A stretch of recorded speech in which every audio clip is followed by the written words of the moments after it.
दोस्तों, मौत मौत का नाम सुनते ही अच्छों का मूड खराब हो जाता है। कोई भी मरना नहीं चाहता, लेकिन किसी के चाहने या ना चाहने से मौत रुकती नहीं है। इंसान उतना ही जीवन जीता है जितना उसकी किस्मत में लिखा हुआ होता है। लेकिन दोस्तों, मौत से डरना नहीं चाहिए, बल्कि हमें इसके बारे में जानना चाहिए। धरती पर मौजूद हर एक चीज का अस्तित्व एक न एक दिन खत्म होना है। जिसने जन्म लिया है उसकी मृत्यु निश्चित है। कहते हैं मृत्यु के कुछ दिनों बाद तक आत्मा अपने घर में ही रहती है। लेकिन दोस्तों, क्या सच में आत्मा मृत्यु के बाद घर में ही मौजूद रहती है? और अगर रहती है तो कितने दिनों तक रहती है? मृत्यु के बाद आत्मा के साथ क्या क्या होता है? चलिए इन सवालों का जवाब आज हम हिंदू धर्म के हिसाब से देने की कोशिश करेंगे। सनातन धर्म के वेद पुराणों में हर उस सवाल का जवाब मिलता है जिसके बारे में इंसान अपने जीवन काल में एक बार तो जरूर सोचता है। जीवन और मृत्यु से संबंधित सवाल गरुड़ पुराण में वर्णित है। दोस्तों, गरुड़ पुराण 18 महापुराणों में से एक है। गरुड़ पुराण के अनुसार जब किसी की मृत्यु का समय आ जाता है तो कुछ घंटों पहले ही शरीर के 7 जकड़ों से आत्मा का कनेक्शन टूट जाता है। उसके पैर ठंडे पड़ने लगते हैं और उसका अपनी इंद्रियों पर नियंत्रण नहीं रहता।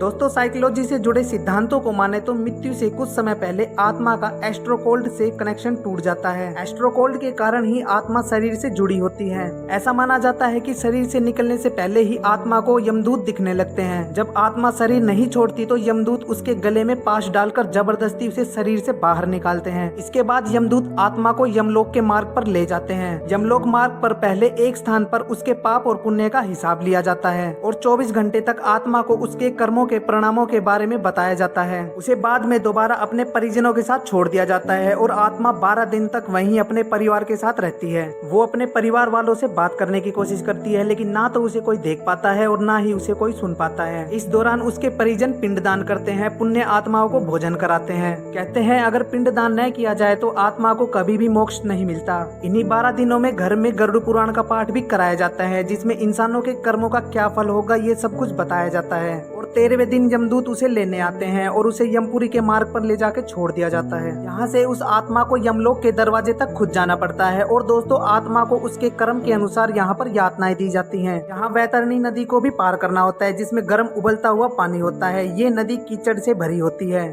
यहाँ तरह तरह के जीव होते हैं जो उस आत्मा को यातनाएं देते हैं। लगभग 47 दिनों तक यह आत्मा इसी नदी में और यमलोक के मार्ग पर गिरती पड़ती कष्ट झेलती हुई यम द्वार तक पहुँचती है। गरुड़ पुराण के अनुसार यदि पिंड दान में गाय दान की जाती है तो उसकी पूंछ पकड़कर आत्मा वैतरणी नदी को पार कर लेती है। इससे उसकी यातनाएं कम हो जाती है। दोस्तों, जो लोग भलाई करते हैं, दान पुण्य करते हैं, उनकी आत्मा आसानी से बिना कष्ट झेले इस वैतरणी नदी को पार कर लेती है। वैतरणी नदी को पार करने के बाद खुली जगह में एक छायादार पेड़ दिखाई पड़ता है जहां आत्मा आराम करती है। दोस्तों, पिंडदान के समय जो भोजन दिया जाता है वो आत्मा को यहां भोजन के रूप में मिलता है। इसके बाद यमदूत आकर आत्मा को यमलोक के द्वार पर ले जाते हैं। यहां भी 3 तरह के द्वार होते हैं, जिसमें से एक द्वार नर्क का होता है। अगर किसी आत्मा ने बहुत बुरे कर्म किए हैं तो उसे नर्क में धकेल दिया जाता है, जहाँ वो सालों तक कष्ट झेलती है। और एक द्वार स्वर्ग का होता है। किसी आत्मा ने अच्छे कर्म किए हैं तो उसे स्वर्ग में भेज दिया जाता है। इसके बाद उसे दोबारा जन्म नहीं लेना पड़ता। दोस्तों, उसके बाद एक द्वार और होता है जिसे मृत्यु लोक कहा जाता है। जिस आत्मा के पापों का हिसाब यमपुरी आने से पहले ही हो चुका है, मगर उसने कोई पुण्य न कमाया हो तो उसे दोबारा मृत्यु लोक में किसी शरीर या किसी दूसरे जीव के रूप में भेज दिया जाता है, यानी उसका पुनर्जन्म हो जाता है। दोस्तों, आपका इस बारे में क्या विचार है? कमेंट सेक्शन में जरूर बताएं और वीडियो को ज्यादा से ज्यादा शेयर करें। तो दोस्तों, मिलते हैं नेक्स्ट वीडियो में।